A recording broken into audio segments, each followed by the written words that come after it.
Bonjour à toutes et à tous, de retour au championnat de France 2016 de Cannes de combat au Portel et je suis pour commenter cette finale avec Julien. Bonjour Xavier, c'est donc une finale qui oppose Luc Grunwald en jaune à Maxime Marty en bleu. C'est donc deux tireurs assez jeunes qui ont tous les deux un style assez physique, donc je pense qu'on peut attendre beaucoup de vitesse, beaucoup d'engagement physique dans cette rencontre qui va donc déterminer qui sera le champion 2016 en deuxième série. Et ça commence très fort. Très fort. Luc Grunwald en jaune, donc de Schiltigheim qui cherche directement à marquer des points, mais Maxime Marty qui ne se laisse pas faire et qui reprend la main. C'était plutôt bien fait. En plus, il l'a repris bien dans le timing. Luc était en phase de retour. Et là, on s'apprête à revoir la même chose.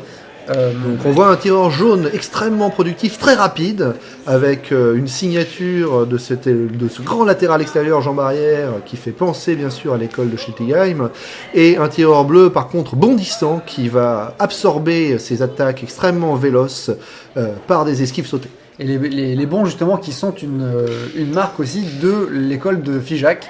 On a des tireurs extrêmement mobiles, extrêmement rebondissants, qui misent beaucoup sur les esquives pour se protéger. On a vu aussi de tireurs jaunes une petite touche en flanc, là il y a une dizaine de secondes, assez classique de la fameuse team flanc dirigée par Benjamin Latte. Ouais, même si la Maxime Marty a enchaîné aussi au moins 2 attaques en flanc, ça va très très très vite.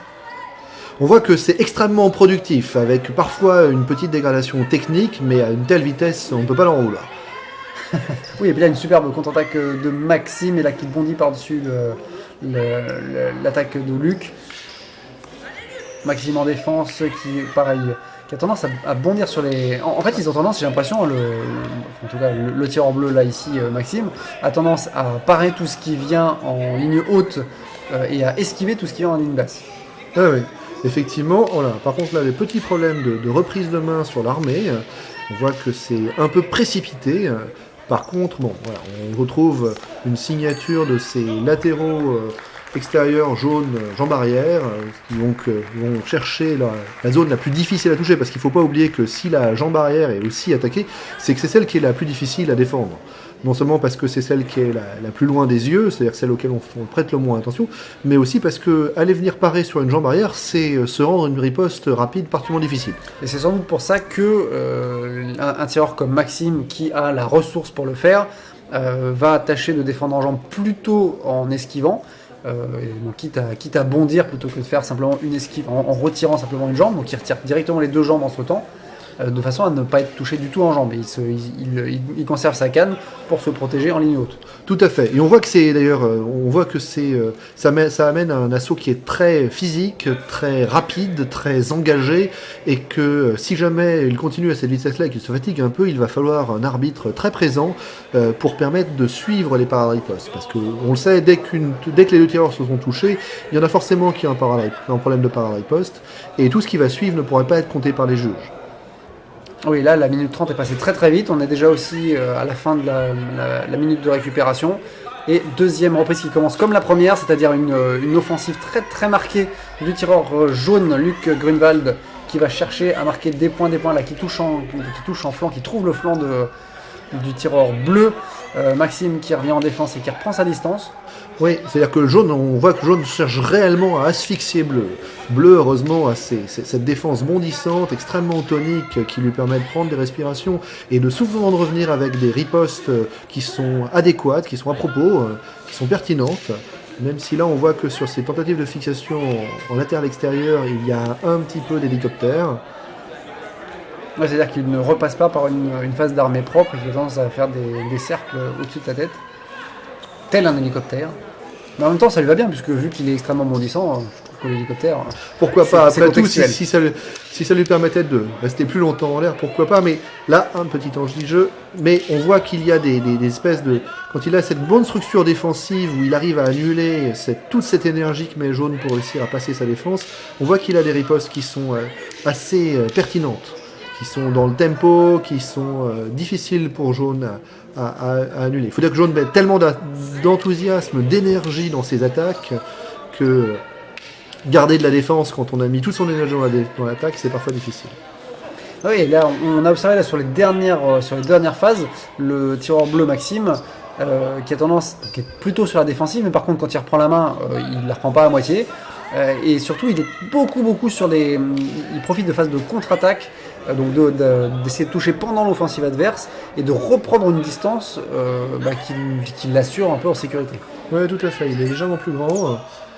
Oui, on a l'impression que bleu semble attendre un peu que jaune se fatigue, mais vu leur âge et vu leur type d'entraînement, je parierais pas trop là-dessus. Non, les deux tireurs sont extrêmement physiques, on le voit. Alors, en plus, c'est quand même la finale, donc ça veut dire que derrière, ils ont 2 jours de compétition. Ils ont au moins 7 assauts derrière eux, Ouais. donc tous les tireurs ne tiendraient pas et n'auraient pas ce niveau physique à ce moment de la compétition s'ils n'étaient pas suffisamment préparés. Tout à fait, c'est vraiment une question, là ça se joue beaucoup à la vélocité, beaucoup à l'engagement physique. D'ailleurs on voit que pendant la minute de repos il fait tout, le tireur bleu qui est encore à l'écran fait tout pour ne pas se refroidir, pour ne pas voir son rythme cardiaque descendre. Voilà, là où d'autres s'assoient et tentent de retrouver leur souffle, lui son problème c'est de rester à 200%. C'est de la récupération active et on imagine que le tireur jaune, Luc de son côté, fait la même chose. A fait la même chose. Tout à fait. Donc là, nous sommes à la reprise de la 3e, voilà, au retour de la 3e reprise. Qui est en général la reprise la plus engagée, mais vu le niveau d'engagement des 2 premières, je me demande ce qu'on peut attendre de cette reprise. Voilà, qui repart tout de suite très très fort, encore plus rapide que ce qu'on a vu précédemment, à tel point que Bleu a même du mal à réutiliser ses esquives sautées. Par contre, il construit un peu plus la parade riposte et je pense que ce n'est pas un mauvais calcul. Voilà. Oui, très bon échange, très rapide de parade riposte, c'est très bien fait ça. Et une contre-attaque pour terminer qui ressort le tireur bleu du combat. Qui revient immédiatement devant. Alors là, les 2 tireurs commencent à se toucher. Il va falloir une intervention de l'arbitre pour pouvoir mettre d'accord qui a la main, qui a la priorité. Ouais, et à ce niveau-là, pour l'arbitre, c'est un vrai sport également. Ah oui, la concentration de l'arbitre doit être au maximum, de même que les juges qui doivent vraiment rester concentrés pour lire qui a la main, qui a la priorité au moment de la touche. Et si ces touches sont bonnes, parce qu'à cette vitesse-là, ils ont intérêt à être particulièrement vigilants sur tous les critères. On rappelle que si jamais les 2 tireurs sont touchés, c'est le premier qui a commencé l'action qui a raison et l'autre qui est fautif. Donc il faut savoir au moment où les 2 touchent qui avait été le premier à bouger sa main pour pouvoir armer son coup. On sent une petite fatigue là, du tireur bleu Maxime Marty. C'est la 3e fois qu'il pose un genou à terre. Il a peut-être intérêt à s'économiser un peu plus, éventuellement à riposter plus souvent. On sent qu'il y a des phases où il part plusieurs fois. Et voilà, il reprend l'initiative. Un petit défaut de précision. Là, on a vu une belle parade avec jaune qui continue et qui donc en parade riposte, mais bleu revient quand même se défendre. Il y avait une belle séquence avec une très belle riposte en masque. Ah, là, bleu n'avait pas la main, tu vois. Typiquement, on voit. Ouais, c'est jaune qui avait commencé l'action. Jaune avait commencé. Par contre, là, il la reprend, il va jusqu'au bout. Problème de précision, là. On voit que les 2 tireurs commencent à fatiguer. Ils sont à 250% et le niveau technique commence à s'en ressentir. Ils sont vraiment à la limite de leur technique. Ils donnent tout ce qu'ils ont, à la fois ils piochent dans leurs ressources et puis dans leur technique, dans ce qu'ils savent faire. Et ils donnent tout ce qu'ils ont. Voilà.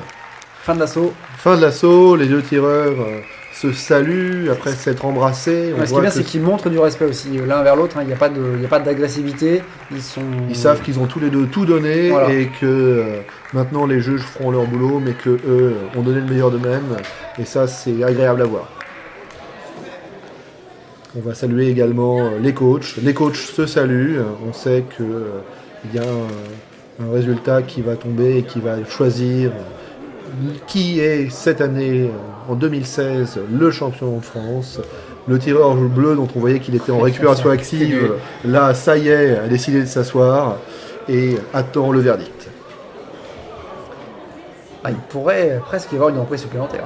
Mais comme les résultats sont transmis au DO, je pense que le résultat va être tranché. Oui, effectivement, en général, on ne transmet le résultat au DO que si jamais il y a bien les 2 points d'écart nécessaires. Résultat.